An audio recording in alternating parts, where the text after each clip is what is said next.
পটের আঁকায় রঙিন পূর্ব মেদিনীপুর জেলা পরিষদ। দেওয়ালে দেওয়ালে স্বাধীনতা সংগ্রামের ইতিহাস। লক্ষ্য, আগামী প্রজন্মকে স্বাধীনতা সংগ্রামীদের কথা আরো বেশি করে জানানো।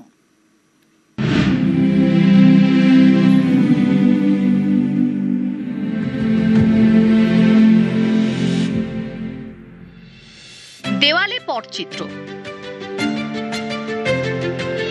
কোথাও মাতঙ্গিনী হাজরা, কোথাও ক্ষুদিরাম বসু, কোথাও আবার সতীশ সামন্ত, সুশীল ধারা।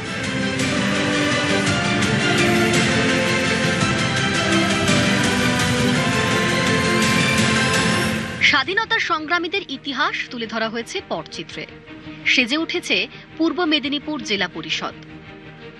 আমাদের জেলার যে ঐতিহ্য আছে সেই ঐতিহ্যকে সামনে রেখে আমরা স্বাধীনতা সংগ্রামের ইতিহাস কি পটচিত্রের মাধ্যমে তুলে ধরেছি। উদ্দেশ্য একটি, আমাদের যারা উত্তরসূরি তারা যাতে আমাদের দেশমাতৃকা সম্পর্কে, আমাদের যারা অগ্রজ বা পূর্বসূরি যারা ছিলেন, যারা দেশকে স্বাধীন করবার জন্য আত্মবলিদান দিয়েছেন, তাদের ইতিহাস সম্পর্কে যাতে তাদের সম্যক ধারণা তৈরি হয়, সেই জন্য এখানে পটচিত্রের আমরা ব্যবস্থা গ্রহণ করেছি।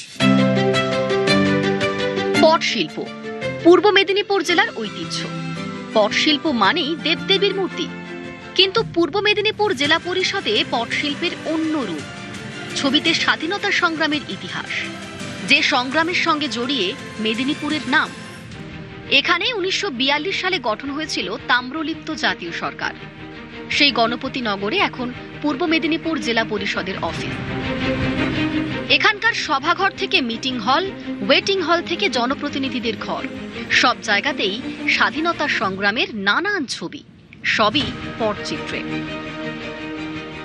সবার সম্মিলিত প্রচেষ্টায় যে আজকে এই চিত্র তুলে ধরা হয়েছে, এতে খুব আমরা আনন্দিত। উঠলেই ভালো লাগছে যে না, আমরা আমাদের যারা স্বাধীনতা সংগ্রামী তাদেরকে আমরা মনে রাখতে পেরেছি, বা আগামী দিনে তাদেরকে মনে রাখার একটা ব্যবস্থা করে দেওয়া হয়েছে এই জেলা পরিষদ থেকে।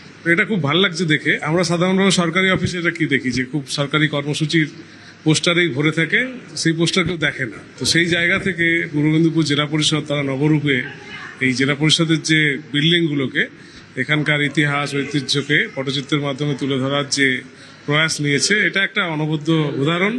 এর মধ্য দিয়ে বাঁচবে আমাদের লোকসংস্কৃতি, বাঁচবে স্বাধীনতা আন্দোলনের ইতিহাস। সতীশ সামন্ত, সুশীল ধারারা যে সংগ্রাম করেছিলেন, সেই বিপ্লবীদেরকে এভাবেই তুলে ধরা হয়েছে। জেলা পরিষদের দেওয়ালে আঁকা হয়েছে পটচিত্রে। ক্যামেরায় পিন্টু সরকারের সঙ্গে সুজিত ভৌমিক, নিউজ 18 বাংলা।